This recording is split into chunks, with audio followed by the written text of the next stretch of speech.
Good afternoon and happy Sabbath Covenant Advent Church. And good afternoon and happy Sabbath to those of you who joined us online. Welcome to our afternoon study. I thank you for joining, and I pray you'll be richly blessed as we worship together this day. Please take your hymnals in hand and turn to hymn number 272. We will start with hymn number 272.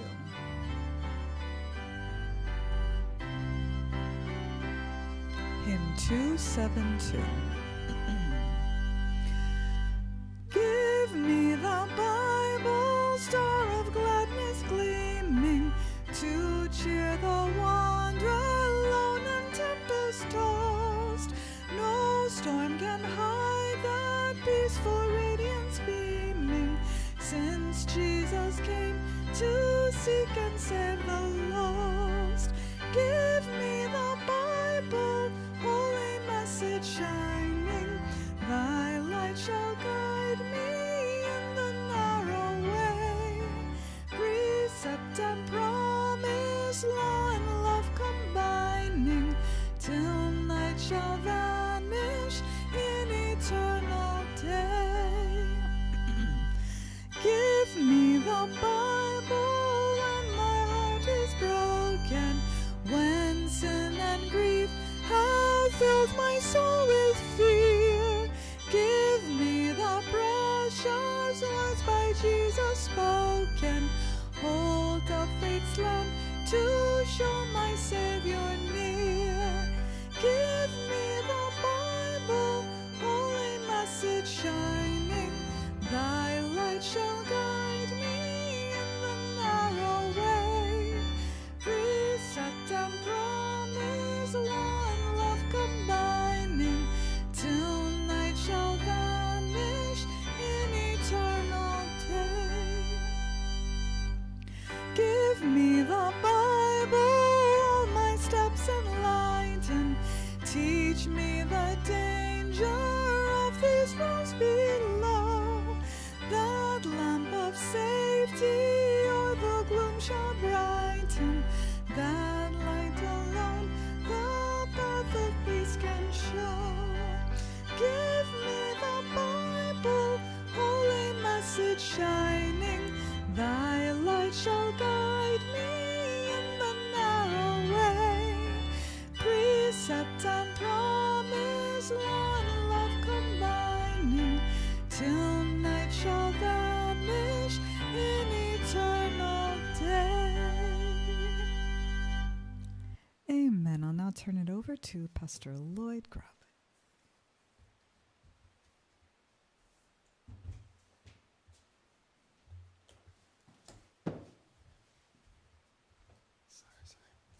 So, good afternoon again, everyone, as we look at this topic, who shall be able to, or who can make war with the beast system. So, who's able to make war with the beast system? So, thanks for joining us here as we look at this very important current day topic, since we're negotiating war today. So, who is able to make war with him is the question that's asked. So let us bow our heads for prayer. Our Father who art in heaven, I thank you for this day and your word and for the blessings of knowing thee. I pray, Lord, that you may continue to reveal your light to us by thy Spirit, for Christ's sake. Amen. So who is able to make war with the beast? So again, I'll start off by the statement. The secular rulers and religious rulers will unite to enforce the observance of Sunday. And Romanism did this in the Old World. Apostate Protestantism in the New World will pursue similar course towards those that honor the divine precepts. So notice here, Romanism in the Old World, secularism, Protestantism in the New World, secular leaders and religious leaders will join together. So Revelation chapter 13, verse 1, notice it says here, I stood upon the sand of the sea, and I see a beast, venomous, rapacious animal, or entity or kingdom, rising up out of the sea amongst a populated area, having 7 heads and 10 horns. And upon his 10 horns, and upon his 10 and upon his horns 10 crown, and upon his head the name blasphemy. Notice in verse 4 now, which is where we come our topic. In verse 4 it says, and they worship the dragon. So when they worship on Sunday and they worship on Sun Worship Day, it's saying that said they're worshiping not God but the dragon, which gave power unto the beast system. And they worship the beast, saying, who is like unto the beast? Notice the second question. Who is able to make war with him? Who is able to make war with him? So in this study, what I'm going to do, I'm going to try to answer the question. The question is, who is able to make war with him? And I will answer first, who is not able to make war with the beast system. And then in the second half, or towards the end, I will explain to you now who is able to make war with him. But first, I'm going to explain who is not able to make war with this system, whether it be Protestantism in the New World or Catholicism in the Old World, who is not able to make war, so we can have an understanding of how difficult it is to fight against that system and why is it so dangerous and powerful and dangerous.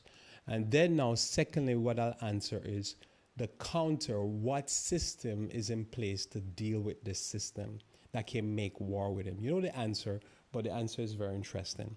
So, and I beheld another beast coming up out of the earth, and had two horns like a lamb, and spake as a dragon. So this dragon speak, I'll explain to you what that's like in very clear detail in this presentation. And he exercised all the power of the first beast. So we're going to say that one of the most powerful features of the first beast is to make war. It makes war with everybody, including the saints. But then we see the second beast is going to exercise all the power, especially the war powers. And it's a very warsome beast. For most of the existence of the American empire for 250 years, most of the years, 200 and something of that years, it's been making war with other people. Notice people will say, well, it's because of the sea why we're not attacked. But you have to say, who's been doing the attacking in the last 250 years? And you're going to say it's always, almost most of the time, 97% of the time, is Western European nations or America. They do the attacking. So they say, oh, we don't want other countries to have nuclear bomb because we don't want to be attacked. But most of the time, almost all the time, except for, we'll say, September 11, America's on the attack. So notice here, he exercised all the power of the first beast before him, and caused the earth and them that which dwell therein to worship the first beast, whose deadly wound was healed. Daniel 8, verse 23 to go again. Notice it says here, and in the latter time of their kingdom, notice their kingdom, when the transgressors are come to a full, a king of fierce countenance and understanding dark sentences shall stand up, and his power shall be mighty, but not by his own power, because he used the state. And he shall destroy wonderfully, and shall prosper and practice, and shall destroy the mighty and holy people. And through his policy also he shall cause craft to prosper in his hand, and he shall magnify himself in his heart. And by peace, this is the second thing I'm going to talk about, peace. Notice, he will do war and then try to negotiate peace, and while he's negotiating peace, assassinate people who's negotiating peace. This is a key feature of the American empire, and this was a key feature of the Roman empire. And he shall stand up against the prince of princes, but he shall be broken without hands. Daniel 8, verse 25, Old World, New World concept again. And through his policy he shall cause craft to prosper, and he shall destroy. I wanted to highlight this text. I want to blow it up for you. So I want to just put it up here on the board for you by itself. And he shall magnify himself in his heart, and by peace he shall destroy many. So notice now that in 28:24, it says, a peace he shall destroy many, right? And then we go to here, and I blow it up. No, sorry. I go here in verse 24, sorry. But not by his own power he shall destroy wonderfully, and he shall destroy many. So when we see here that by peace he shall destroy many, this has been a text until I understood the systems I'm dealing with. It was a text that baffled my mind because I always thought you're supposed to, by peace, you're supposed to cause people to save people. You know, world peace, right? But this system is destroying using peace. He shall destroy many. And he shall stand up against Jesus himself, the Prince of Peace, but he shall be broken without hands. I covered at this midday service. Notice in Revelation chapter 13, verse 11, and I beheld another beast coming up out of the earth, and have two horns like a lamb, and spake as a dragon, verse 12, and he exercised all this power, used peace to destroy people. All this power exercise of the first beast before him, and he caused the earth and them that dwell therein to worship the beast whose deadly wound was healed. So you say, how can an entity use peace to destroy? Grenada. So the question is, who is able to make war? So first I'm going to cover the entities that cannot and have not been able to make war with Western Europe and Western European and America. Who America has beat because the vice president, who is now using peace to destroy many through negotiation, he said that America has not won in a war since World War II. But that's not true. He doesn't even, I guess he don't know his history, or he's not cognizant of his history. Did have America won a war since World War II? Yes, the war with Grenada, right? So this is going to be key to understand the psychology of the American mindset. If you want to understand the regular American citizen, you have to understand how does it win war and who it win war with.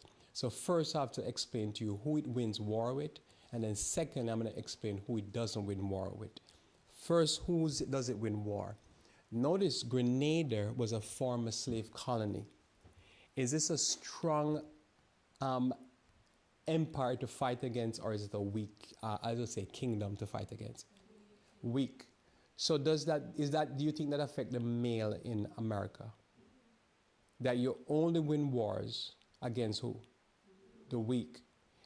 The Catholic Church used the military might of France, Germany, England, and so forth. Who did it win war with? The saints. All right? When somebody is a saint, is it easy to win a war with them? Yes. So you see the problem there. It affects psychology. Remember I showed in the midday service the country that has the most, what do they call it, serial killers? I'm going to explain to you why America is the country with the most serial killer in the next few slides. Notice here, at the time of the American invasion of Grenada, it's called Operation Urgent Fury. What we're doing, we had the Fury. What kind of fury we had recently? Epstein. It was Epstein Fury, Epic Fury. All right, October. Somebody say nobody's gonna convince them that we're not living in a skit. And October 25th, you could think it's 1983, the populations of the two countries, which is America and Grenada, were vastly different. Grenada, the population was approximately, we're going to say 110,000, right? We give the bigger number to make it realistic. And the United States population at the time was 233 million. Now, what is it going to teach the young men in America? A population of 233 million fighting a war, and one of the only wars America has won since World War II, right? Distracting herself. No. So since World War II, I'm going to roll.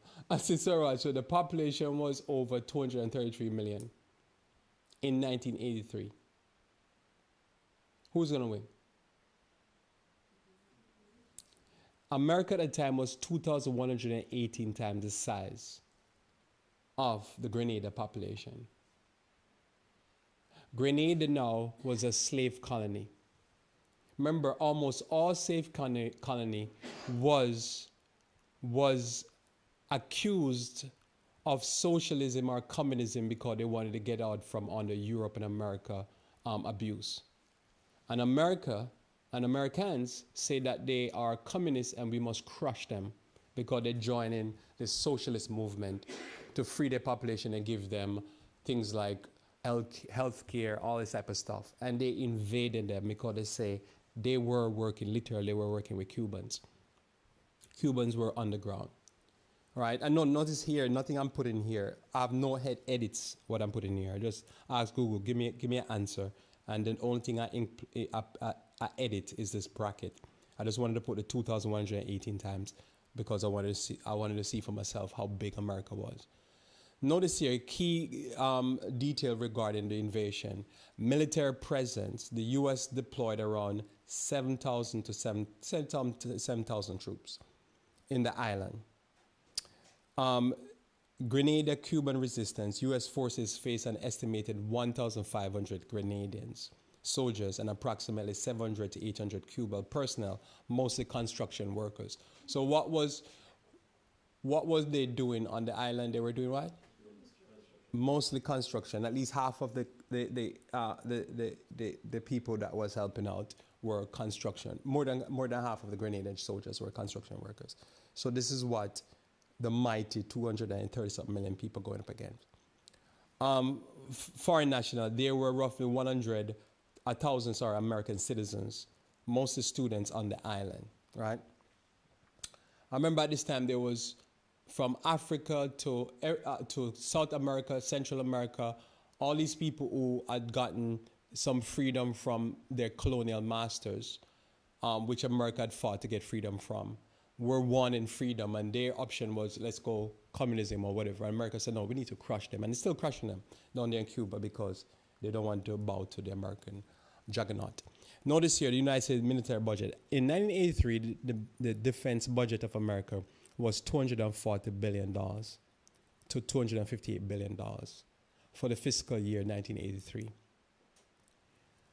This represented a massive increase in spending on the Reagan administration, with a budget growing of nearly 68% between 1980 and 1983, the military budget. Cost of invasion, a 3-day mission. So remember, have you heard about a 3-day mission? We call it Epic Fury, some people call it Epstein Fury.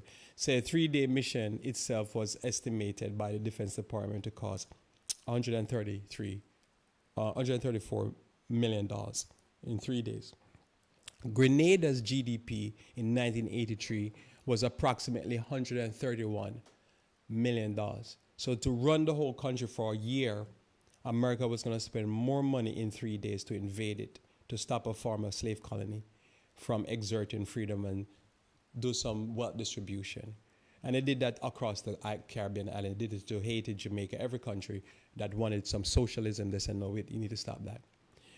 US dollars in current price. Data indicates that while nominal GDP grow, the economic experience significantly, the economy experienced significant volatility and a decline in real terms of roughly 2.9% that year. The GDP per capita in 1983 was approximately 1,388. Let me say each person in Grenada was making an approximation of 1,000, on average, $388. So in 3 days, America was going to spend to invade this country more than what their GDP worth. So let me ask you, can America make war with these people? Will they win? All right. Who is able to make war with her? Not Grenada, but they won that war. And that's the only war people claim that they won since World War II. Treaties with Native American Indian. Now notice now what I'm going to say to you. How this shapes the American people psyche, right? How it shapes his national character.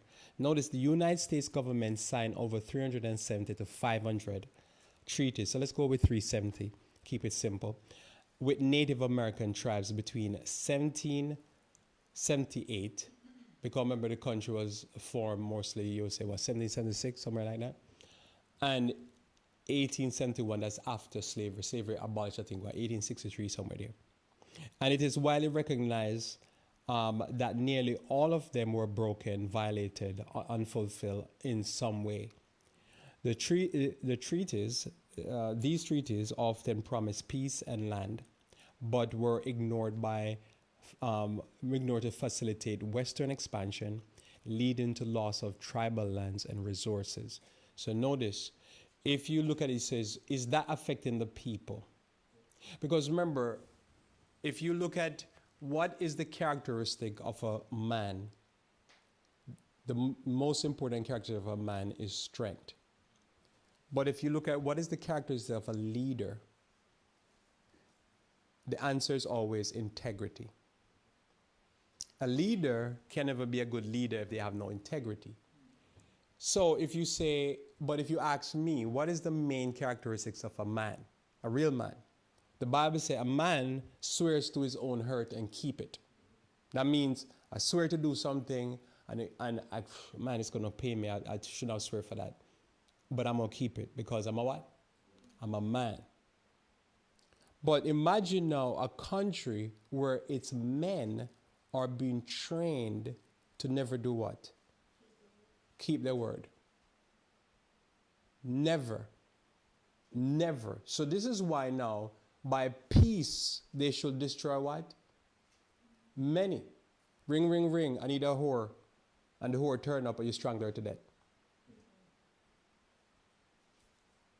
But I don't get that. Right? But that's not what you sign up for. Or you say, I want to buy a slave. And the person says, okay, I'll sell you a slave. And you take this, it's a female, and you beat the female and use her in field. And you're a man. You're going to create another type of man. And in the country, oh no, we worry about transvestite, because you've created transvestite. And then you honor people who are from South Carolina who are not men. So notice here, and it is widely recognized that nearly all of them was not nature of the violation. Treaties were frequently broken by the U.S. government when gold was discovered, railroad needed to be built, where the railroads now. Settlers wanted to occupy land. So if you go look at Israel, they have attacked on Friday, I think it was, how many settlers attacked people to Palestinians to get their land and to steal their land or steal their goat. They're goat thieves. And land was promised settlers wanted to occupy land promised the native nation. So what is that doing for the psyche of the nation? What is that doing for the psyche? All right, continue. Notice now, Ellen G. White says that that American people owes blacks or black Americans a debt of gratitude. Is that what she says? Yes. But notice now the opposite of seared into the mindset of the men of the country, the Kens and Karens of the country, and mold their character. Because instead of you owe them a debt, you say, listen, these people work for you for free for way over hundreds of years. Why don't you just hook them up, take care of them? Oh no, they're welfare queens. And one of their biggest heroes recently that was shot was walking around talking about these welfare queens. And that's who they honor. If you talk bad about black women, they honor you. Notice here, the U.S. government has a long history of broken promises to black Americans, spanning from the post-Civil War era to the 20th century, resulting in significant wealth gap, systematic inequality. Key features including the reversal of the 40 acre and a mule, 1865. That's 2 years after slavery was abolished. So they were supposed to say, we're going to give you something. We took all from you. You helped build our country. You helped take care of all the swamp down there in Mississippi and all Alabama and those places. You know what happened? We're going to bless you. And they decide not to bless. What does the Bible say about a man? A man swear to his own earth and keep it. Right? The most important characteristic, I wouldn't say so much of not of a leader. If you Google it, they say a leader, but of a man, is that you make a swear and you keep it. Right? Else you're not a man.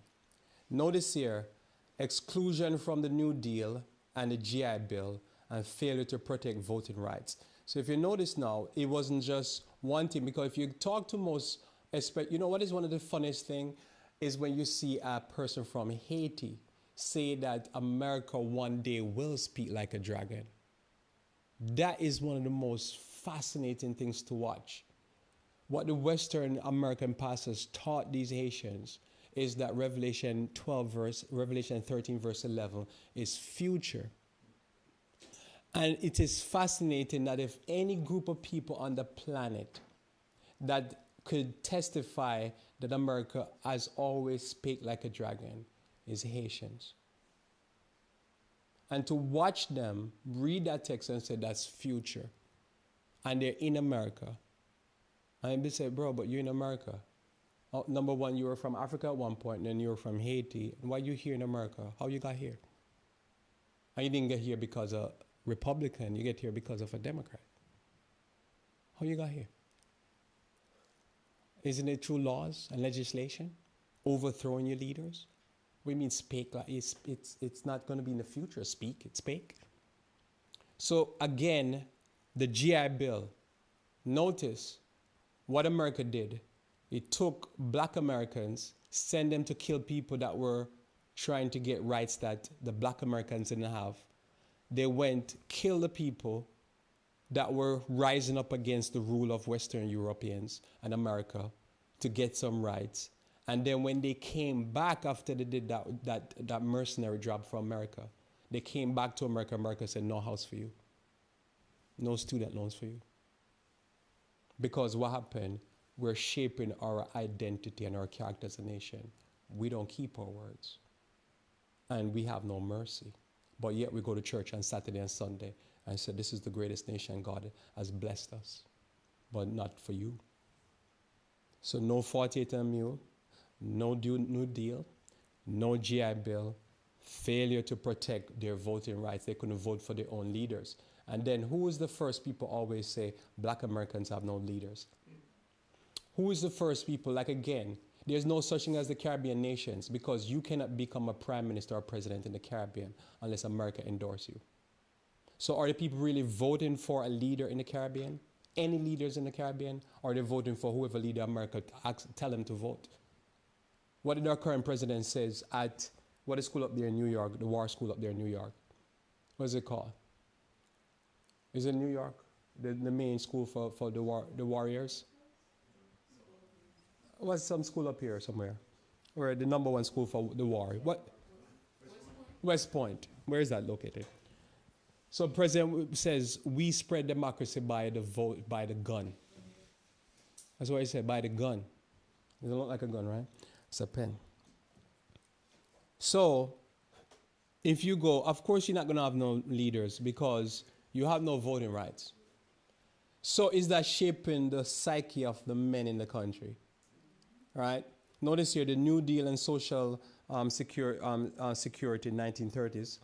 The program designed to aid American recovery during the Great Depression intentionally excluded agricultural and domestic workers who were overwhelmingly black, cutting them out of the social safety net, right? So from 1930s, if you go 20 years, if you're cutting somebody out of the benefit to be benefited that is black, are they falling behind? Falling behind, and the money keep going. But everybody paying tax. They can pay tax, but the tax is get taken from them and sent over there to those people over there. Are they going to do better? And they're going to say, and then they turn around and say, we do better because the color of your skin. It's not because of these programs. And everything I say here, there's documentaries and documents and books upon this. Amazing. The GI Bill, while providing massive home ownership, so that means they'll do these big suburbs. And then who did they redline onto those suburbs that you couldn't get in? Blacks again. Educational opportunities for whites. Remember, it was under COVID we learned widely put forward that there was legacy admission. Because remember, only DEI is only happening to black people. White people don't get DEI, but yet they had legacy admission. Local administration of the GI Bill denied black veterans, reinforcing a residential segregation and preventing intergenerational wealth transfer. So you could see a person and give them 1-2 generation, they come into America, say from Lithuania, Latvia, wherever, still white, they come in and within 1-2 generation, they have money. But these people who live here from slavery, enslaved, being beaten, been lynched, all that type of stuff. They come in, they can't get ahead because what happened? You keep doing programs to keep them back. I remember years back, I was at a community college down there in Monmouth County, and I was asking the guys, say, you know, they have these programs. It was a business, something to do with business, small business. And I asking the guys, so can you go and get loans to do business from like the minority programs? I don't know what you call them. He said, don't waste your time. He's a white person. He said, don't waste your time with those things. But you just go to your local bank. If they give you a loan, you have a better chance there. But what's the point of the program? And this was what, early 2000s? He said, that's a waste of time. Those programs are a waste of time. Just go to your local bank. They give you a loan, you're good. You know, if you get a loan from those, it's hard to get a loan from those people. But they have the program. And they'll say, we have these programs. Yeah. Civil rights and voter right protection. So we're not talking about something back then. Everything I'm talking about is right now going on. Right? I did mortgages and stuff like that, so don't let me start. Civil rights and voter protection. Despite the 15th Amendment, Southern states implemented Jim Crow laws, including poll tax literacy tests and white primaries, preventing black citizens from voting and holding political power for decades. This is what shapes the character of the nation. So when people talk about Ken and Karen, they don't understand this is deep. Ongoing disenfranchisement, the failure to provide economic reparations, and continuous erosion of economic opportunities has resulted in a vast, persistent wealth gap. Right? Now, why is this important? Because we're talking about who is able to make war with the beast. And when we read that statement, it's about the first beast, but it says the second beast will do all that the first beast did. All. So I covered this in the early afternoon, Black Wall Street, and notice, if you were in a, you know what they call blue state, you were going to get probably a little less treatment. In other words, they wouldn't burn your town down. They would just use laws. They spake as a dragon. They'll use laws to basically take your area of town that is doing wealthy and doing well, and they make it into a park. But if you were a native Indian and you were living here or here or here or here, what they'll do, they'll say, oh no, I think we need to make a national park. We can't use it because we can't live there, but you need to get off of here because this is a nice land. We need to use it for vacation. Because we the beast. Notice here, training future generation to speak like a dragon. This is, now I'm going to show you now in a little bit more detail before I go to who is able to make war with him. Because remember, the question is asked in Revelation 13, who is able to make war with him? But first I'm showing you who is not able to make war with him. One thing I can say, the Grenadians were not able to make war. And black people are not, because remember, the aim of the system is to train its men how to go after the weak. So if you ask yourself the question, who are the Amalekites? Remember, the Amalekites were the people who went after the weak and went after those who were at the back end, those who couldn't defend themselves. So whenever we talk about who is able to make war with, we always talk about who is weak. Those are the people who can't make war with him because he trained his system to go after those who cannot defend themselves. This is why God has to take away the dominion of the system. Following civil rights, Southern states enacted black codes. In 1865 to 1866, it restricted the freedom of former enslaved people, utilizing a loophole in the 13th Amendment that allowed involuntary servitude as punishment for a crime. These laws enforced often through all white legislatures, restricted labor, mandated apprenticeship. Imagine you're now free from slave and we're going to mandate that you be an apprentice. Vagrancy laws to compel labor. So you go into some details here. So criminalize freedmen. Vagrancy laws first. States passed laws defining vagrancy, essentially unemployed or idleness. Notice one of the main things you learn about black Americans is that they love watermelon and they're lazy. So when this has been stamped in the psyche of Americans, because what they'll do, they'll say, if you don't have a job, you're doing something illegal and they arrest you or find you. So we keep reading. the idleness as a crime. Is idleness a crime? How about sitting under a tree and smoking weed? Is that a crime?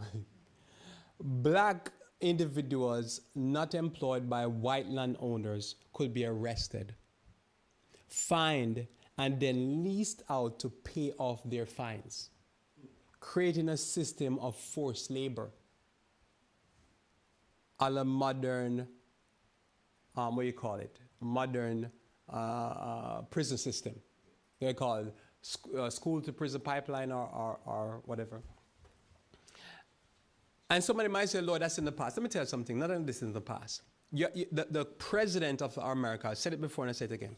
The president of America was hanging around all the time. On the plane, to the train, to the whatever. And they took train. With Jeffrey Epstein, who was a known pedophile to him because he likes them young on video. So this is just, I'm talking about what he said from his point of view. While he paid money to New York Times to get 5 innocent black men arrested for rape. This is from the Jim Crow time. So this is something going on right now. If you go to the news and you see each week the amount of men, white men that are being arrested for pedophilia. And after I finish, you'll understand why. Because remember now, this is training the society to do what? To be predators. Because I see a man walking on the road, or a man in his yard. Say you have a yard. I don't know who would own a yard because he just got free from slavery. And he's sitting there, but he don't have a job. And I pass a law, I spake as a dragon, pass a law because Andrew makes it clear that what he's speaking about there is when he says spake as a dragon is the laws of the land. The laws of the land officially made it that if you didn't have a job, you can be arrested or fined. And then to pay off that fine, you're going to have the forced labor to pay off the fine. What is that called? Is that slavery? It's slavery. It's a slavery by another means. That spake like a dragon, but I can bring you 100 preachers that were taught by Western people or white Americans that they're going to say, oh, that's going to be the future, Lord. That's not the spake of dragon. And they are from Haiti, the country that has suffered the most outside of Black America. This is talk about mental deranged wind of Babylon. And that's why they think they're inferior. You're inferior and they're superior. Because they can teach you this foolishness. You read the Bible, you suffer, and then you say, oh no, there's something else. Forced labor contract. Laws require black residents to sign annual labor contracts with white employers. Breaking these contracts could lead to arrest, forfeiture of labor, and forfeiture of wages, and forced labor, right? So, is this slavery or not? Is this official laws? Is this spake like a dragon? But I want to tell you again, what is it teaching the young men in the society to do? To pray on the weak. And when you think about that, pray on the weak. Pray on those who are less fortunate. Well, if we look in the Vatican, do we see little kids, little boys all over the top of the Vatican, half naked? If we look in America, every week in the news, what are we talking about? The leaders of the country are accused of preying on little boys. This is a trained behavior. The country is training itself to prey on the weak. Notice here now, train how to speak like a dragon. How southern states enact and use these laws. Restricting economic freedom. Codes often prohibit black people from renting land in certain areas, such as cities, restricting them to farming and domestic labor.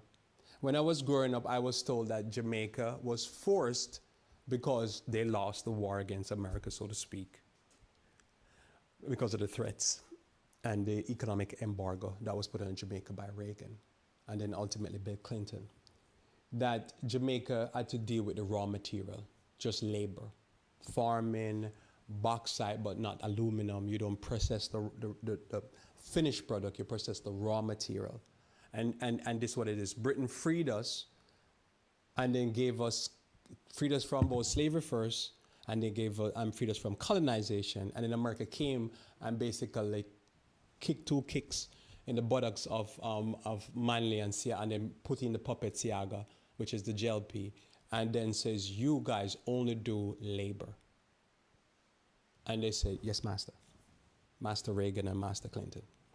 And that's what Jamaica did. Oh, and then they could do tourism. You could, wait tables. And so, under the guise of supporting, restricting them, another thing that the Southern did, notice they're teaching their citizens by laws. The lawyers are writing the laws, and the citizens carry them out. Because remember, you need the citizens to do this. Notice, under the guise of supporting orphans, who they're supporting? Orphans, guys. This is now, everything I'm saying here is not my opinion. These are public record. Laws authorize courts to bind black minors to white employees, often former slave holders. Who? Slave holders. Without parental consent. So you have these little boys over there. What do you think they're going to do with them? Why do you think Jamaicans don't like Batman? Why? Or anus men. Men that like anus. Or gay. Gay is a clean way to say it. Don't like men that like to have sexual activity with anuses. Why? Just imagine you're a slave owner and you're far away where there's no newspaper back in the 1800s and you're homosexual. And you have people chained up. Think about it. Which group of people on the planet are sexually aroused by people chained up in leather and metal? Is the former slave owner train them like that? There's no other group of people like that. Because they were trained to say, oh no, you have sex with people when they're tied up. So this thing, and in the modern form, because people might think this is, I'm talking about something in the past. I'm not talking about nothing in the past. Everything I talk about past is current. I'm just citing it so you understand the current. Because remember, they call it sadomasochist, that's what they call it. Right? Isn't a duke was sucking women's toes? Where did they learn this type of stuff from? This is trained behavior. Because this all comes from back in slavery. And you're on a slave plantation in the middle of the Caribbean, who is going to know? So you're training them because now you have these orphans and they're with you and they have full control and they can't, if they squeal, they're killed. So without parent consent, effectively restoring slave-like condition. Remember, Ellen G. White predicted that slavery will return. And that was actually after this time. Because when you look at what happened in the time, what you call it, Jim Crow time and stuff like going forward, late 1800, early 1900, and you keep going forward, you realize, as I said, it was the same game being played. They just come up a different way. As I said, in Jamaica, we just switch black dog for monkey. Because what happened is that we support England and then we give America. Same abuse, same mindset, same people, same group of people. Effective restoring slavery like force. Anti-enticement measures. These laws, these are all, notice I'm here, spake like a dragon. I'm only citing laws. You can look up these laws for yourself and you find it amazing. It was too much, so I just picked some of them. Laws made it illegal for anyone to offer higher wages to black laborers already under contract, punishing competition and trapping workers in low wage employment. Where are these people going to get rich? Right? Or where are they going to get rich? The people trap them. Yeah, they're going to get rich. And then they say, look, I'm highly blessed and favored because I'm rich. I hate poor people and I hate orphans and I hate everybody that is less fortunate, but I'm highly favored. Notice the limiting civil rights. While some of the laws permitted marriage and property ownership, they restricted the rights to sit in juries. So what if, notice somebody said, Lord, we have a constitution. Who is we? We have a constitution. Where, when, how? We do? It's on paper. Just like the Bible is on paper. Don't you have a Bible? It's on paper. And if your phone is on your phone or your tablet. But it's in your heart. You follow it. Jurors testify against white individual. But I thought you're supposed to be able to testify against somebody for a crime.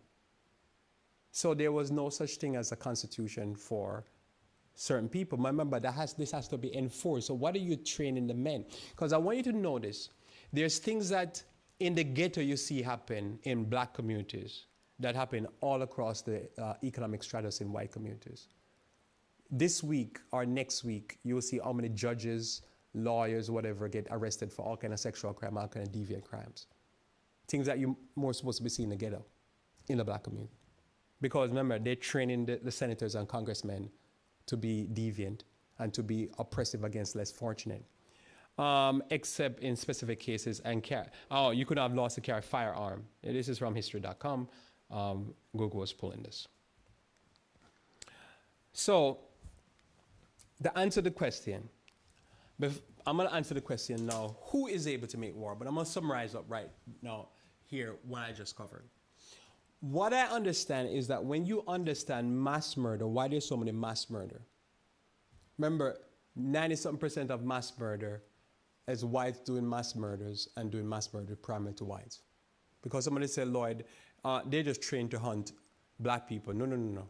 Most mass murderers and most assassins are going after the presidents. They're white. If you think about it, there's only one group of people on the planet that I've found so far. Now, probably you can do your research and tell me if you find other people. And then I'll take it and I'll share it here because I just want to share truth. There's only one group of people that hunt for fun. There's not a group of people that hunt for fun on the planet. All the tribes and kingdoms and nations hunt for food or survival. But to shoot the animal, and then they say, man, cool dude. Which group of people does that? Who trained them to hunt people for fun? Where did they learn about hunting people for fun? All right? So this is what we're dealing with. And when you think about it now, this is why when you deal with Ken and Karen, this is national policy and international policy, because what happened now when you go beyond and you look at the American foreign policy, you see why they can't keep treaties. Because every time they give freedom for blacks, they come up with laws to take it back. They give TPS for those who came to the country and save America by working their whatever off, and because America need labor, and then they go and deport them. They never can keep their word, and so they've trained themselves over the years to never keep their word. So as a culture, if now you go and make a deal with that person, if you notice in the last few years, every time America negotiates a deal, it reneges on a deal. JCPOA with Iran, then renege on it. Meet with peace deal with Hezbollah, Hamas, whatever, and they never can keep it. And they'll never keep it. Israel will never keep a peace deal because he wants all the promised land. So how is he going to do a peace deal when you can't have two things operating at the same time? You can't want all the promised land that nobody ever got. The only person that they felt like got it, felt like to a certain degree, would be Solomon. But nobody ever got it through war. Not Caleb, not David.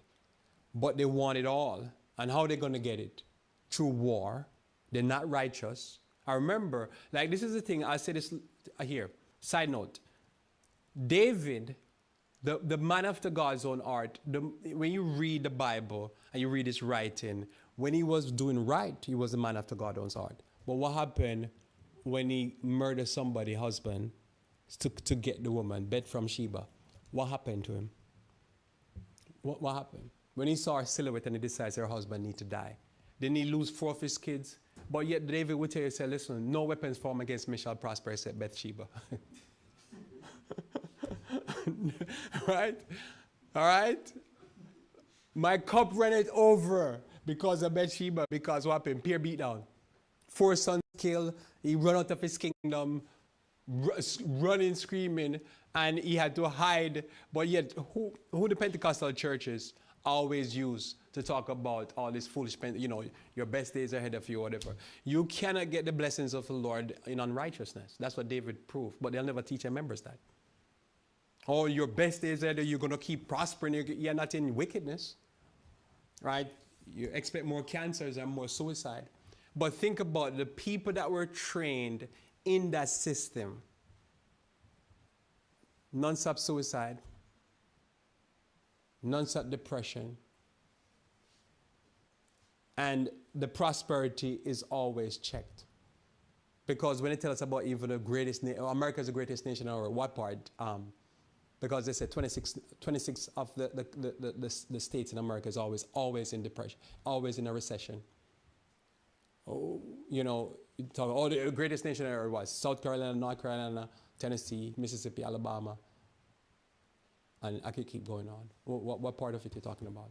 And there's dead pockets all over the place, in New Jersey, in Pennsylvania, in Mississippi, Alabama, and now we can keep going. But they don't talk about the rest of it. It's like what Satan did to Christ. As Ellen G. White says, show them the kingdoms of the world and say, you can have all of it if you bow down to me, but show him all the best part. He didn't show him, say, oh, you're going to have the ghetto. You know, I remember recently me and Tamara, we had gone to Panama City, and you go 3 blocks from the governor mansion, and it looked like, says, it's straight out of a Mad Max movie. Just poverty, crazy. I go, oh, because I say, well, that's where the black people live. They have them over there suffering because they've eaten the wine of Babylon. So what they have done is train their young men and their citizens to be like this. That's why they can't mind their own business. And that's why they believe that they can go everywhere and treat everybody like they're black Americans. But what happened when they do this? Become predators. And this is why you'll never get rid of this problem with pedophilia. Why? Because when I was younger, I grew up in a culture that you were trained to take on a challenge. But I came to America, they trained them to go after children. Literally. Like, you're supposed to be a hero. A hero don't go after little scrawny kids that don't even have breasts and stuff like that. But these people, they're going after, you know, children, weak, orphans.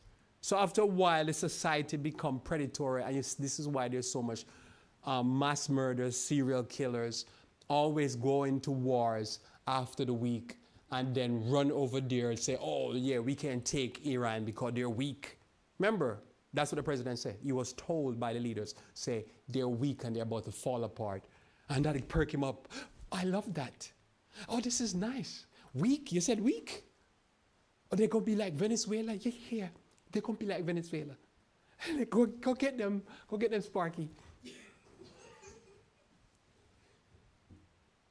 Oh, let's go over there to Vietnam. They're just these people with these bamboo hats, and they have probably some AK-47. We're going to get them. Oh, yeah, really? And what happened? Because remember, it's scintillating and nice when you have a society trained and going after little girls. Most slave plantations were mostly women. And you could tie them up and beat them and just abuse them. Don't follow the pictures. It's mostly female. You look at the inventory. It was mostly female they were abusing. So you have all these men now in the society trained to abuse women and to beat them and to whatever. So now you take one of these men now who is able to make war with him. And I think in the night there's a video, you can see the video online, documentary, where now finally there's a black guy, and he said, oh, no, we're going to do boxing. And when he took the heavyweight champion and punched him out, they didn't realize that, say, for all the hundreds of years that, no, if a black man is not in chain, he'd punch you out. And so fights broke out. Riots broke out because, imagine, all this time, they were like, oh, I thought they were like food for us. I'd be like, yeah, if I'm in chains. What we need to see is, if this is the greatest military, go full force ahead, nuclear war with Russia. Go full force ahead with a conventional or nuclear war with China, unless you are the greatest power. But don't keep coming to me with this weak girly man thing going against the weak. And I know in the end, the Bible teaches that the last thing that America needs to do to finish its transition totally to the dark side is to go after the righteous. I'm here, all right? Because this is what you're going to do anyhow.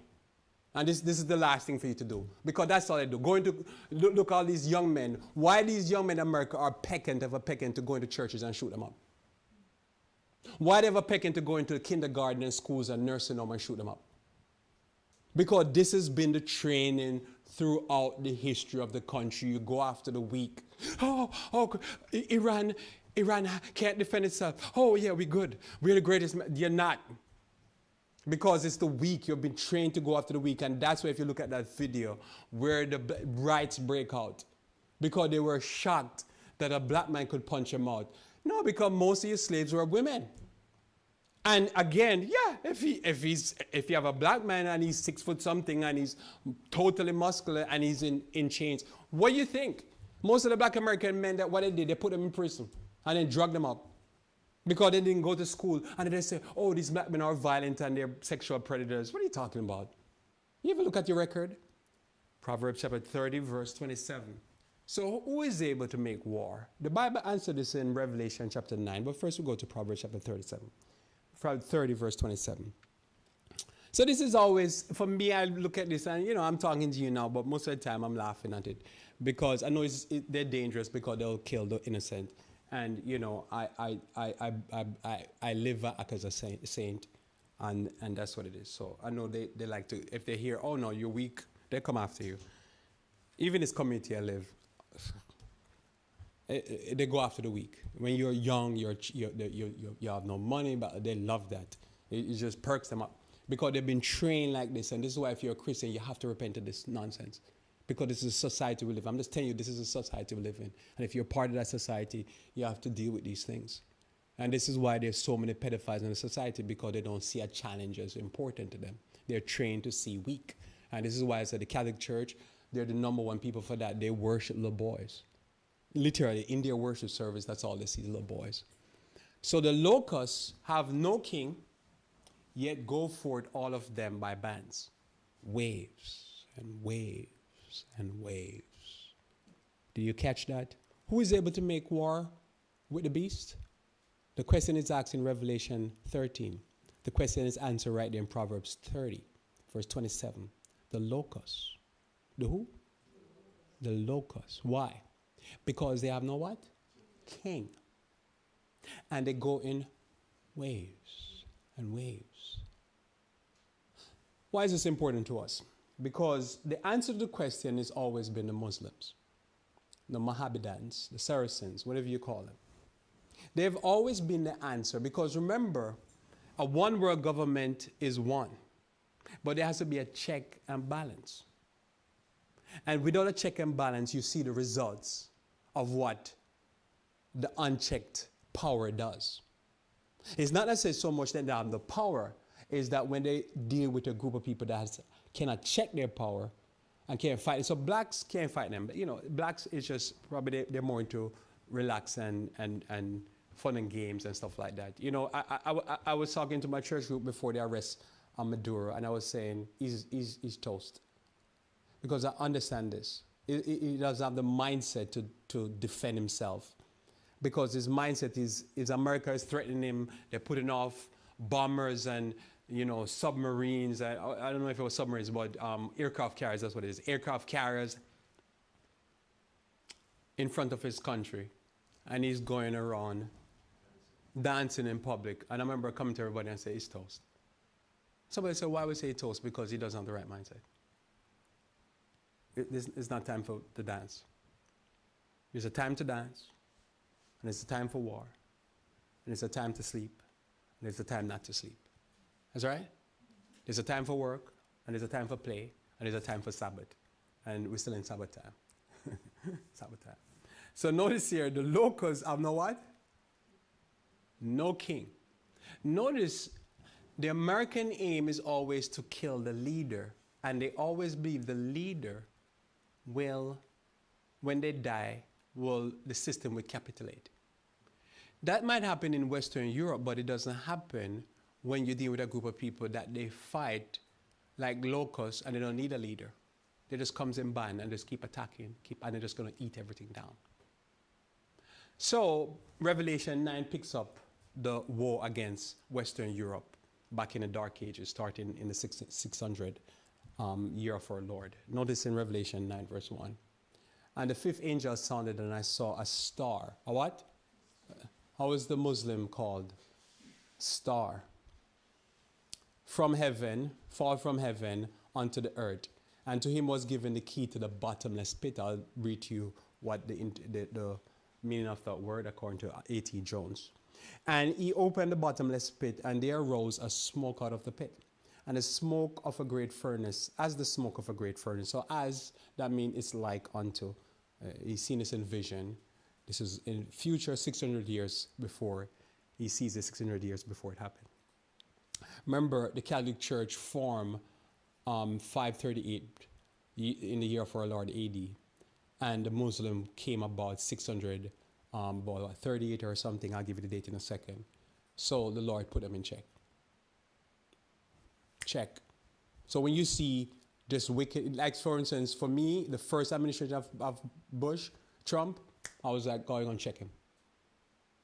And I thought it was a disease, but I wasn't sure. I said, something's going to happen. And then when the disease came, the moment it came, I said, it's going to hit hard. Like for me, I told my members, mask. I went to even got the mask. I remember I went to my brother, I got some N95 masks, and I said, I'm going to give a mask, give out the mask. So while other conservative and silly people was talking about no mask, I'm like, y'all crazy. You don't need to put me on a restriction. I go on a restriction. Lockdown, stay in your yard, stay away from public. That's what I was telling my members. And then I heard people were talking about that's bad. Like, the government don't need to restrict me. I restrict myself. Are you kidding me? I'll get the mask and put the mask on. I'll wear 10 masks if unnecessary. Because for me, I don't want to get sick, right? And after everything was said and done, I remember after everything was said and done, you know, I said to tomorrow, I said, listen, we all going to suffer. Before it happened. And I remember I tell everybody, I said, listen, it's going to be bad. Because what happened, God had to put a check to the wickedness that this man was about to do. Was doing and was about to do. He was going to increase. And he said it, he was going to increase. He said he had just got ready to rock and roll. And then COVID came. And I was like, I saw he was about to get rock and roll. And God answered prayer. So shut the whole thing down and set everybody in the yard. This is wickedness. And we see now how much wickedness he was about to do. The last 12 months has been just like just a sick satanic thing that we've been seeing. And guess what happened? I was talking to my wife and I said, listen, I told you we're all going to suffer after COVID passed. And I said, man, we're all gonna suffer. And then my wife looked at me and said, I never caught COVID. And I was like, oh yeah, you never caught it, did you? we all gonna suffer, but you didn't suffer. Because guess what happened? My wife knows to follow the rules. And she wear a mask, double mask. And these are, oh, you all didn't catch it too? So a whole bunch. So I know these people like this. I'll put on the mask. Prevention is better than cure. I'm not sure, but I thought I'd catch it when it just had started, when nobody else was catching it. I'm not sure because I was sick for one night. I remember one Thursday night I felt like a dog, and by the next day I felt better. So I'm not sure, but I think it was that. I probably was I just catch the beginning bus so I could get some immunity. But man, Tamar did well for herself. Me, I'm suffering over here. So let me see if we can wrap this up. So notice here in the 5th, see. So the star fell from heaven on the earth and was given the key to the bottomless pit, and opened the bottomless pit. And there arose smoke out of the pit, the smoke as a furnace. And the sun and the air were darkened by reason of the smoke of the pit. And there came out of the pit smoke, out of the smoke, locust upon the earth. And unto them was given power, as scorpion of the earth have power. And it was commanded them that they should not hurt the grass of the earth, neither any green thing, neither any tree, but only those men which have not the seal of God in their foreheads. So in other words, Bible in Revelation, Psalms 1 says that the righteous are like a tree planted by the rivers, and it shall always bring forth its leaves and so forth. So basically, don't hurt the righteous, but hurt those who do have the seal of God. So even when we talk about the seal of God, many people think that says this is just in the last days. But if you think about it, this was always the case. The righteous always had the seal of God. So to hurt them and abuse them because they're wicked. Notice here, and to them it was given that they should not kill them, but that they should torment them for 5 months. And their torment was as the torment of scorpion when he striketh a man. So this is important. This 5 months equal 150 years. And so 5 I can't remember, 538. This was the big prophecy that made William Miller and Josiah Lynch, or I think his name, became famous because they calculated the day when the Ottoman Empire gonna fall, to the day. And they fall literally to the day that they claimed. And I think it was months or years before they claimed, I think probably 2 years before they claimed in 1840, in the exact day, it's going to happen, because it says if you take 500 and, what would you say here, 150 years, 5 months, 5 trees is what? 15, so 150 years, they say, well, they're going to start here, and I can't remember they do the calculation, but however they do the calculation, I've read it before, but I've never presented it, and they did the calculation, and they nailed it, and the Ottoman Empire filed the exact prediction to the day. I don't know to the minute, but to the day, and it blew them up as preachers of righteousness, so to speak, because they understood prophecy. Notice here, and in those days shall men seek death and shall not find it, and shall desire to die, and the dead shall flee from them. And the shape of the locusts was as like unto horses. So this is, many people believe it's reference to the Arabian, in the sense of they had a specialty with horses. They dealt with horses in a different way. I can't go into all this detail. I just want to show two things after this, and then two maps, and then we close. And on their heads were it as the crown of gold, and their faces were the face of men. So this I'm going to take now two writings from two of our, one was an evangelist while Andrew White was still alive. The first writing is Stephen Haskell.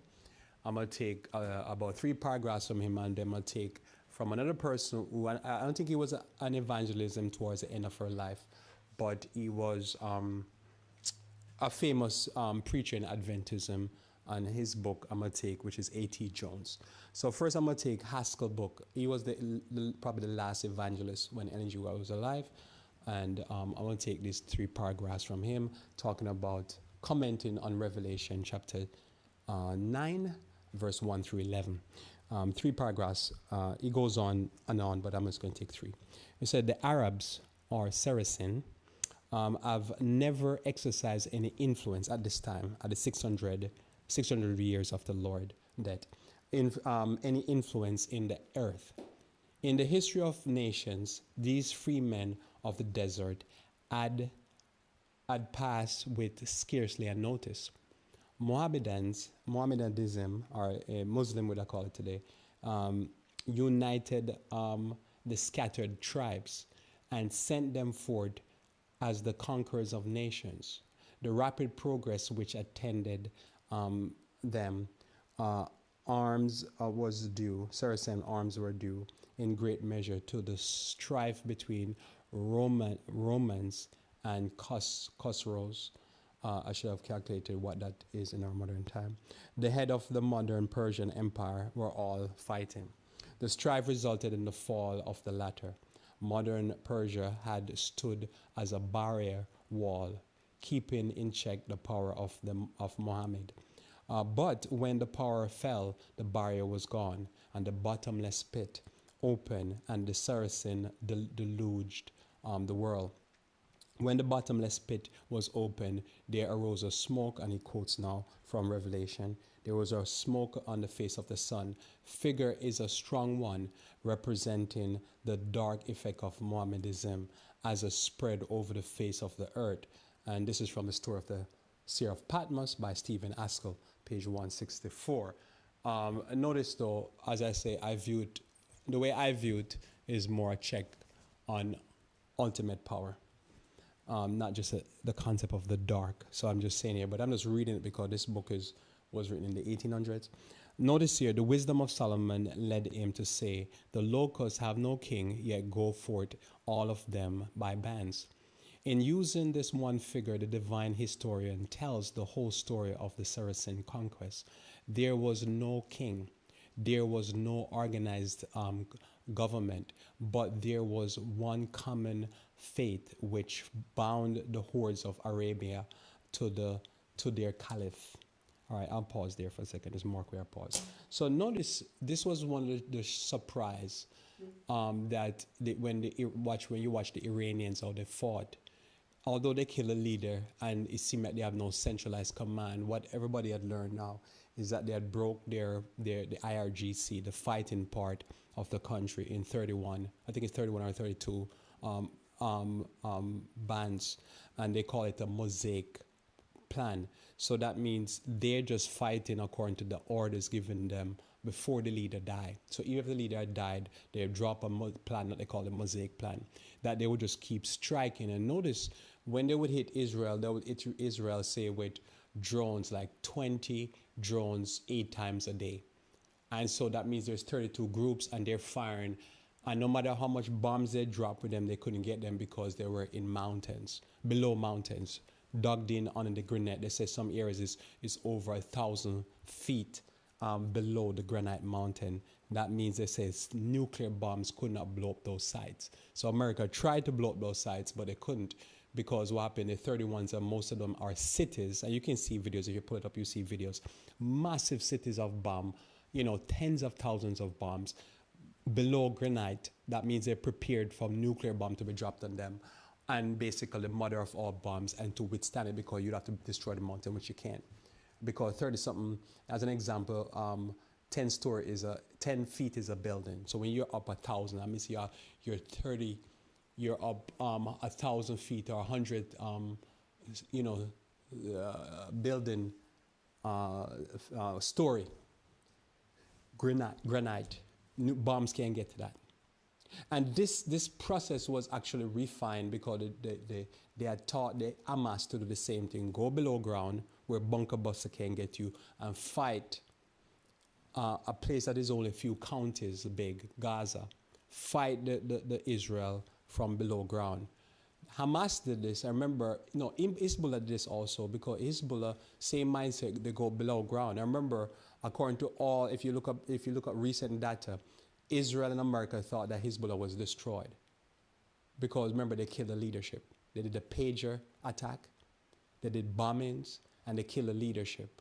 But what did I just teach you? I teach you something that almost all generals and all leaders in America don't understand. I'm teaching the key to what the problem they're facing. So this is why the news is so fascinating to me, because they fight without a king. But America think, or Israel think, or Europeans think that if they kill the leader, they get rid of them. But no. The Bible makes it very clear. The leadership doesn't matter to them, because what happened, they're always going to come up with a method to fight you without the leader. Because remember, they're fighting for a cause. To Westerners, they are terrorists. But to people who the Westerners are trying to steal their land or steal their oil, they're not terrorists, they're freedom fighters. It depends on who you are. Think about it. If you were living in a time of slavery and you were a black woman being abused by this slave owner, and somebody rises up, because they had to have men on the slave plantation. But one of the men rises up and wipe out everybody, women, kids, and everybody. All the slave owners get killed, everybody. To Britain, say that happened in Jamaica, which it did happen in Jamaica multiple times. In Britain, they would say that the person that rose up, the slave that rose up, is a terrorist. But to the women, is he a terrorist? Great celebration. He's the best. This abuser, this pedophile, this, as I say, homosexual or gay man, kill him. You see what I'm saying? It depends on who you are. So again, notice we continue back. So if key to you, when you look at the news, you will see clearly. They think that says they were going to, so that's why this is fascinating, because I'm watching this in real time. I'm thinking, I know what they think. They got them because they killed the leader, and then they got shot because they keep fighting. And notice even after they said they had a 2-week truce, the bombs keep coming to Israel. Why? Because it would take a while for them to send the command out and tell them you can stop bombing them. Because they just kept sending waves and waves, and they're still bombing like the Arab countries, which they see as collaborators and betrayers of the faith. When Muhammad first advocated his doctrine, he gained adherents from the power of argument. But this process soon became too slow for his ambition, and arms were taken to defend and extend the territory of the new religion. And the reason why I'm reading this to you, because I'm demonstrating to you that our pioneers and those who lived at the time when Elijah was still alive, and the evangelists that preached, they preached a different Even though it might not sound, they might be milder than what I preach when it comes on to my view of especially Revelation 13 verse 11. They actually are radical in comparison to the current traitors that we have in the church that say they're evangelists, especially the black ones. So notice here, he gained adherence by another power of argument. And arms were taken to defend and extend the territory of the new religion. In the course of few years, Persia, Syria, Egypt, Africa, mostly northern Africa, but even some of Central Africa, Spain, had been conquered by the Saracen armies. It was in 632 that Khaled, the lieutenant of the first caliph, began the conquest of Persia. His efforts were crowned with victory. To every man was offered death or acceptance of the Mohammedan doctrine. With the sword above their heads, multitudes thank God for Muhammad, his prophet. All right? I'll convert. Right? Yeah, you convert, I'll convert. Right? Now you can see the issue here. This is how you start the religion. And however you start a thing, sometimes you extend it that way. You can see what's going on there? Last from my man here. Notice the wisdom of Solomon led him to say, the locusts had no king yet. They went for, I don't think, let me see. Okay, sorry. You know, I know what I did there. I deleted. Okay. So you get the point.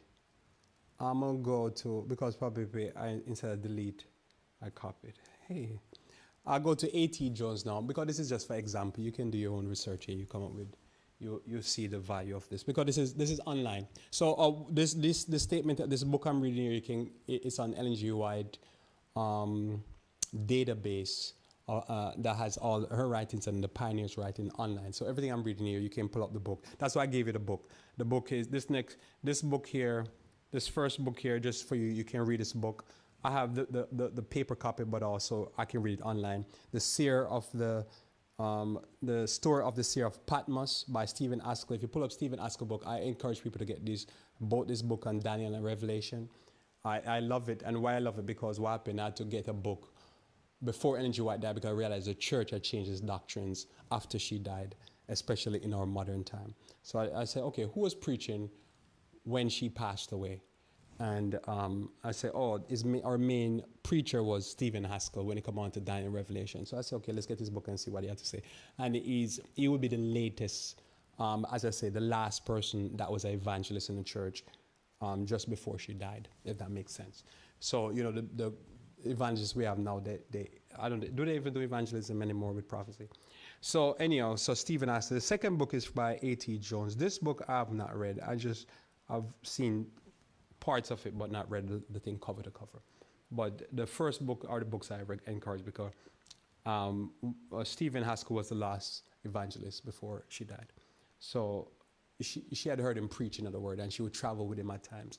So I'm sure what he was saying would carry more weight than somebody that is preaching currently, that's preaching things that Ellen G. White she would never say or speak against, like, you know, lamb like beast and all this craziness.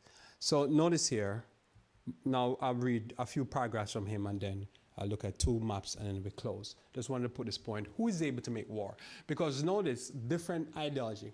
This is going to give you a few cues now on how the mindset of the Muslim work, and same chapter again, Revelation 9, and it's doing some commentary, and I'll read this here and see if I can close out real quick. I know I've burdened you with too much time here. This trumpet covers the period. The trumpet is talking about in Revelation chapter 9, verse 1 through 11. Cover the period of the 817 years, AD 632 to 1449. and shows the rise and the work of Mohammedans that's what they call them now. We just say people who are Muslim. That's what we'll say today. So you have the Muslims in the destruction of Eastern Europe. First, the Arabian Mohammedans, and later the Turkish Mohammedans. Of this, Albert Barnes remarked that so they're citing other people, historians, with surprising unanimity. You know the word. This word here, I'm getting it wrong. Notice here, commenters have agreed regarding this as referring to the empire of the Saracen, or to the rise and progress of the religion and empire set up by Muhammad.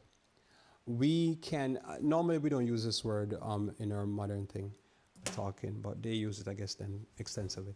We cannot see how anyone who will read the prophecy and Gibbon's history of Muhammad and his successors in the light of it can disagree with application of the prophecy to Muhammad or Muslim. So notice here, he's saying, if you read, where is it right here? If you read Albert Barnes, if you read Gibbon's history, and if to me I'm reading A.T. Jones, and I read just now Stephen Haskell, I can say, if you look at the older men, they say definitely Revelation chapter 9 is a prophecy about Muhammad and what he did. Now, why is this important? The term bottomless pit, which denotes a place of their rise, is from the Greek word abusos, and signifies a waste, desolate region. Think about it. When we're talking about the war with Iran, what were we talking about? That they could hit each other desalination plant. That you have a place that you need probably 70 to 80% or so of the water from desalination. That's a place that you normally say is not fit for people, a lot of people to live. Probably a few people, but not a lot of people. They don't have a lot of natural water. So it signifies waste, desolate region. A brief sketch of the Arabia makes plain the significance and aptness of the term as it applied to the country. So you could say they rose out of an area that is called an abusus, which is a waste and desolate region. Lots of oil though. I wonder how many people got buried and how many animals got buried after the flood there. So notice, and I should have doubled this one, notice Arabia is about 1,500 miles in extreme length. So very large, is about half the distance in width of the at the middle. But its extreme width on the Indian Ocean is 1,000 miles. They say that the Strait of Hormuz that Iran has border with is 850 miles. The entire surface of the peninsula exceeds in a fourfold proportion that of Germany and France, but far greater part has been justly stigmatized with the epithet of the stony and the sandy. Is that true to this day? Even the wilds of the Tartary are decked, but the hand of nature with a lofty tree and luxuriant herbage, and the lonely traveler derives a sort of comfort and society from the presence of vegetable life. But in the dreary waste of Arabia, a boundless level of sand is intersected by sharp and naked mountains, and the face of the desert, without shade or shelter, is scorched by the direct and intense ray of the tropical sun. Instead of refreshing breeze, the wind, particularly from the southwest, diffuse a noxious vapor.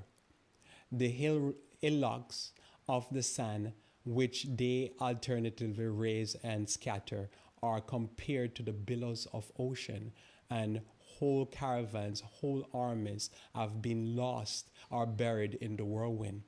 The common benefit of the water are objects of desire and contest, and such is the scarcity of wood that some art is requisite to preserve and propagate the element of life. So it takes art to continue life there.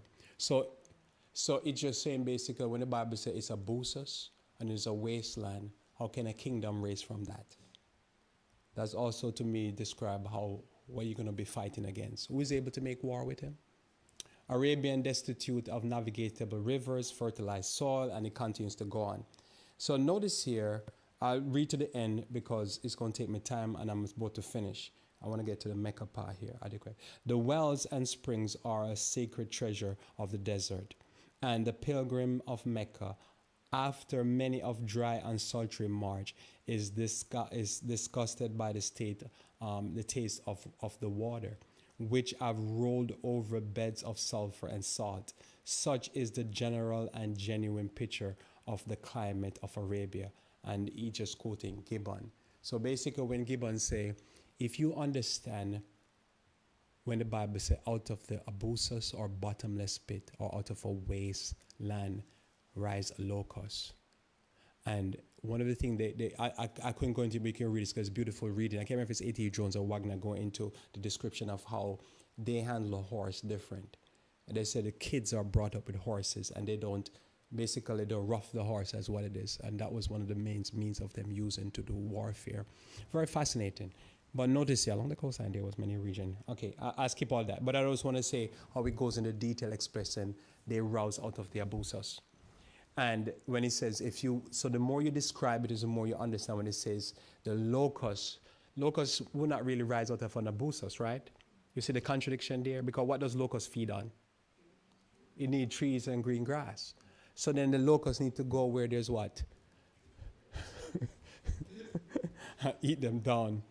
While the state was exhausted by the Persian War, the church was distracted by Nestorian and Monophytes sect and Mohammed with the sword in one hand and the Quran in the other, erected his throne on the ruins of Christianity and of Rome. The genius of the Arabian prophet, the manner of his nation, and the spirit of his religion involve the causes of the decline and fall of Eastern Empire. And our eyes are curiously intent on one of the most memorable revolution which has impressed new and most lasting characters of the nation on the globe. The vast hordes of Mohammedans are signified by the symbol of the cloud of locusts. And in the verse 7 and 9, the meaning of the symbol is made plain. The shape of the locusts were like unto horses prepared unto battle, and the sound of their wings was of the sound of chariots, many of horses running to battle. So I'll just stop right there, and I'll just show you too. So this was the conquest. So when we talk about in the Mohammed area, we're talking about this area. So that's Oman over here. And that would be the Persian area over here. This is where you have Taran, and this is this area. This is Yemen right here, and I'm messing up my map, so I'll clean all that off. So we close on these two maps here. So notice here, they started here in Arabian Peninsula, and they took over all of this North Egypt, Africa. This is Spain, Portugal, Spain. Then this is parts of Italy area. No, Italy over here, so forth. And they go over to Persia and some of this area. And now you know they spread into different areas just from a religious point of view. That was a total map. Now, why is this important to us? Remember, in the Dark Ages, 538, less than 100 years later, 538, the Catholic Church took over the Christian Church. Less than 100 years later, the Mohammed started, and they started the conquest, and they start firing up their Bible, not the Bible, we call it, the Quran in one hand, sword in the other hand, right? And they start getting adherents. And they start to attack. Now this is Western Europe now. And they took over Portugal, Spain, parts of France. They would do constant attack on Corsica. Can't remember this island here. Anybody remember that island? Sicily, Malta, and these are constant attacking Italy and Rome. And they would even go, I think, further up to, I think, southern, what the place called, Germany or stuff like that. I can't remember if they made it to far to Germany, but this is their attack in Western Europe. Remember, the question is asked by the Muslim, the Catholics, as they control Western Europe, who is able to make what? War with us. And the answer was in Revelation chapter 9. The Muslims. Who America been fighting constantly? The Muslims. How America fights them? By trying to take out their leaders. How do they fight? Without leader. They're leaderless. No matter how much you kill their leader, just keep fighting. And the chapter I'd cut out, I made a mistake on that cover. Well, why I wanted to cover that, the paragraph I wanted to cover, was he was saying that when they die, death was offered to them, and when they die, they offer them also heaven. That you die, you get a place in heaven. Is that a hard thing to fight? Because a person is coming to you, if they live, okay, but if they die, they get heaven. And they get a reward, they get the rewards when they go to heaven. Is that person difficult to fight against? They don't need a leader, and your aim is to always take out the leader. You work through leaders.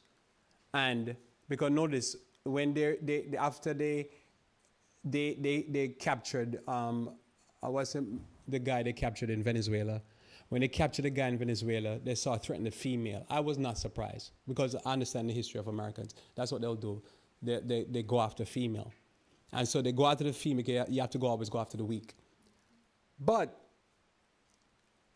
if you was dealing with another group of people, if you deal with Muslims now, they'd be like, we don't need leaders. We'll fight without leaders. Does that make sense? So they'll fight without leaders. So as you see your news this week, you can note that says they're dealing with a group of people that they don't understand, because the Bible said that was their punishment. It's a trumpet, it's a woe against them by God to punish them for their wickedness. And so again, everything you hear, and that's why years ago, as I say, over the years, I've always lost listeners and viewers because I say things that they don't understand what I'm saying, because none of the Adventist modern pastors don't preach it. It's not like I'm talking something heresy. But notice I've said before over and over again, when America was leaving Iraq and Afghanistan, I said it, and I know you offended people. I said, no, they're going to go back to the Middle East. Because all false prophet die in the Middle East. A prophet should die in Israel. All right? America is going back there. And they're going to be stuck back there. I don't care what they could say, oh, they're going to do peace negotiation. Listen, I'm calling from now. And I'm willing to say this thing live and direct. And if I'm wrong, I'll be here to say, okay, I guess it's wrong. But listen, remember when I was leaving, I said, listen, America's going to be back in the Middle East. And I'm sure people are like, click, okay, I don't care, hear this guy. This guy is a false prophet. Really? Where they at now? Where they at right now? Back there. And if there's a peace deal, and everything calmed down, it's going to come because they're going to be back there. Because remember, bad man like to find bad man to fight. So guess who's going to fight them? Because the Bible tells us very clear that there's one group of people that God, remember the star came from heaven. God may say, listen, your time. Because they're killing the righteous. So your time, you deal with them. And guess what? Every time there's a wicked president like George Bush, God says, your time, you deal with them. You entangle them. Him coming now, your time, because you hate white people, black people, listen, where the Muslim at, your time. Bible. And it's going to always happen like that. Because what happened? The black people can't fight them. And the people dancing their salsa can't fight them. They don't have the mindset to fight them. But these people, listen, they don't need no king. And they're locusts, and they're told, don't hurt. Because remember, every time that they will go after the righteous, they will have to flee to Muslim land. And most people read those things and they don't understand. Why is it that in Western Europe, when white people are being persecuted by the Catholic Church, they have to flee to Muslim land? Because God said, don't hurt the righteous. You go after the Sodomites them. And so that's what's always going to happen. So I pray that God may bless you and bless your week. And over as you read the news, two things that I want to bring to you here. God is taking out their dominion, because the dominion from the slave-owning countries is being taken out. And number two, there's one group of people, the righteous can't fight them. Black people can't fight them. The Salsa people can't fight them. But there's one group of people that can fight them. As I remember when they said they're going to escalate the war, which was the first group come up and said they'll join the war if Iran start losing, if anything goes down. Wasn't it the Chechens? Who the Chechens? They're Muslim again. So they know. And then I said, listen, Iraq going to get involved in that war. And I'm sure if things keep going on, Indonesia, all those Muslim countries, because guess what happened? They have a job to do. And they need to go against those wicked people when they go against us, because we didn't do them no wrong. As I say, I've looked at it and say, what we do is people that they enslave us and beat us and try to keep us poor and always going after us. So God will keep dealing with them because they're not repenting. So may God bless you, and hope you watch the news this week and pay attention to what's happening. May God bless you. Thanks, sister. Thank you, sister. Thanks, sister. Please take your hymnals in hand Thank you. and turn to hymn 593.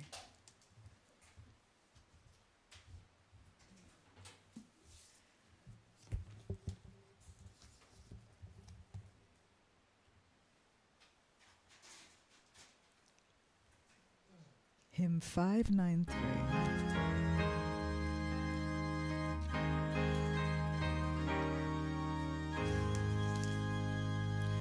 In times like these, you need a savior. In times like these, you need an anchor. Be very sure, be very sure. Your anchor holds and grips the solid rock. This rock is Jesus, yes, he's the one. This rock is Jesus, the only one. Be very sure, be very sure. Your anchor holds and grips the solid rock. In times like these, you need the Bible. In times like these, oh, be not idle. Be very sure, be very sure. Your anchor holds and grips the solid rock. This rock is Jesus, yes, he's the one. This rock is Jesus, the only one. Be very sure, be very sure. Your anchor holds and grips the solid rock. In times like these, I have a Savior. In times like these, I have an anchor. I'm very sure, I'm very sure. My anchor holds and grips the solid rock. This rock is Jesus, yes, he's the one. This rock is Jesus, the only one. I'm very sure, I'm very sure. My anchor holds and grips the solid rock. Let us pray.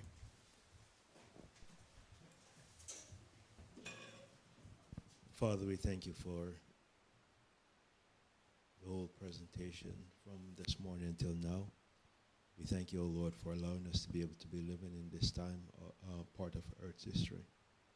I pray, O Lord, that you may keep us faithful. May help us that we may hold on to thee as the solid rock and as a guide through this time that we are going through, that we may look to you and see that truly you're the one that has always been guiding us, and that we may hold fast to our faith. Pray that you may be with us as we go through a new week. May continue to be with Wayne and his wife, and may continue to provide for them.